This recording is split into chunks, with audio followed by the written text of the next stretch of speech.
Today on Rappler.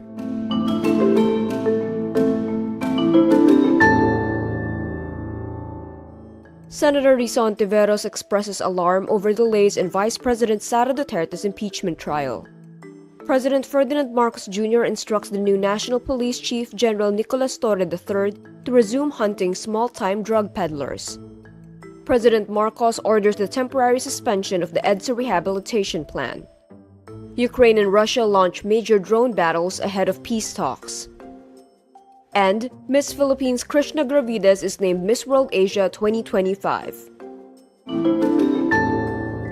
Senator Risa Hontiveros says she is alarmed by the delays in Vice President Sara Duterte's impeachment trial. This after Senate President Cheese Escudero postponed the reading of the articles of impeachment from June 2 to June 11. June 11 is the last session day of the 19th Congress before its sine die adjournment. Nakakabahala na ang paulit-ulit na antala sa proseso ng impeachment trial. Buwan na ang binibilang natin. Sobra-sobra na ang paghihintay ng mga Pilipino. Let us all hope this is the last delay. We owe it to the Filipino people to convene as an impeachment court and begin the proceedings at the soonest possible time. In a press conference, Escudero said the convening of the impeachment court remains uncertain, as senators may file a motion in the plenary to oppose it. The situation is particularly tricky as some senators have expressed their opposition to the impeachment trial, particularly those allied with Duterte. Hontiveros says any further delays in the trial would violate the Constitution. Hindi kapag ready na, hindi kapag convenient, kundi shall forthwith proceed. Huwag naman sana yang baliwalain. For his part, Escudero said those who think the postponement violates the Constitution may file a case with the Supreme Court. The House of Representatives impeached Duterte on February 5, Congress's last session day before taking a 3-month break for the elections. The articles of impeachment were transmitted to the Senate late that afternoon, but the Senate adjourned without touching it. President Ferdinand Marcos Jr. instructs newly appointed Police Chief General Nicolas Torre III to resume hunting small-time drug peddlers. This is a return to Duterte-style tactics and a backtrack on his posturing to the international community. Patuloy din kayong magmatyag sa ating mga komunidad para kahit ang small-time ng mga drug dealers ay wala ring ligtas. Marcos first announced this on May 19 in a podcast he launched, following his Senate slate's disastrous performance in the midterm elections.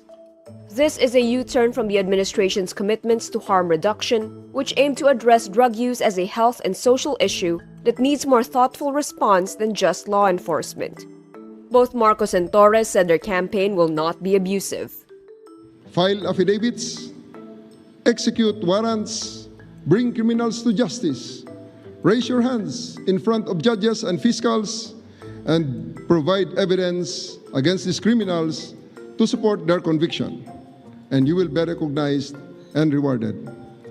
Of course, I have to reiterate that all of these actions must be done within the ambit of the law, evidence-based and rights-respecting. President Marcos on Sunday, June 1, ordered a temporary suspension of the EDSA rehabilitation project. It was supposed to begin on June 13 and would have used an odd-even system to limit vehicle access to the metro's main road. Marcos said the government would create a better plan to finish the repairs in 6 months to a year instead of 3 years.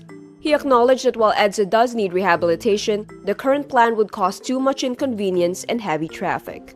Marcos said there are now new technologies that were not considered in the original EDSA rehabilitation plan, so he instructed Transportation Secretary Vince Dizon and Public Works Secretary Manny Bunoan to pause the project for now.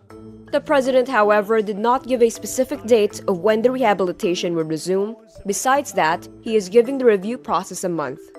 With the entire project on hold, the Metro Manila Development Authority said the odd-even scheme has been cancelled too.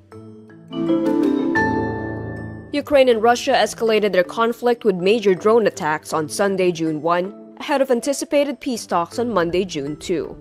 A Ukrainian intelligence official said Ukraine attacked Russian long-range bombers stationed at a military base deep in Siberia. The bombers could carry nuclear weapons. Ukraine's intelligence agency confirmed it carried out the attack, called Operation Spider's Web, which had been planned for over a year and a half. It said the attack also damaged 41 Russian warplanes as well as 34% of Russia's strategic cruise missile carriers. Ukraine's Air Force said Russia launched 472 drones and 7 missiles at Ukraine overnight. At least 7 people were killed and 69 were hurt when a highway bridge in Russia's Bryansk region was blown up as a passenger train was passing. There were 388 people on the train. No one has claimed responsibility for this attack. President Volodymyr Zelensky praised Ukraine's offensive, saying it used 117 drones and was Ukraine's longest-range operation done without outside help. Ukraine's defense minister is set to meet Russian officials on Monday for a second round of direct peace talks in Istanbul, Turkey. The Philippines' Krishnah Gravidez was named Miss World Asia during an offstage announcement after the pageant broadcast on Sunday, June 1. Thailand's Opa Sushata Chungshi earlier won the Miss World 2025 crown in the pageant held in Telangana, India. Gravidez made it to the top 8 but failed to reach the final 4, whose only Asia slot went to the Thai candidate. But with Miss Thailand winning the top crown, Miss Philippines rose to claim the Asia title, a first for the country. The Miss World Philippines organization praised Gravidez in a social media post and thanked her for making history. It said she had shown the world the heart, spirit, and strength of a true Filipina. Gravidez had hoped to become the second Filipina to win Miss World after Megan Young in 2013. Still, it was the country's best Miss World finish since 2019 when Michelle D reached the top 12.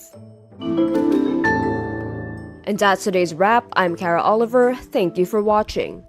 Click the link below for the full story. Follow us on Rappler's YouTube, Facebook, X, Instagram, and TikTok.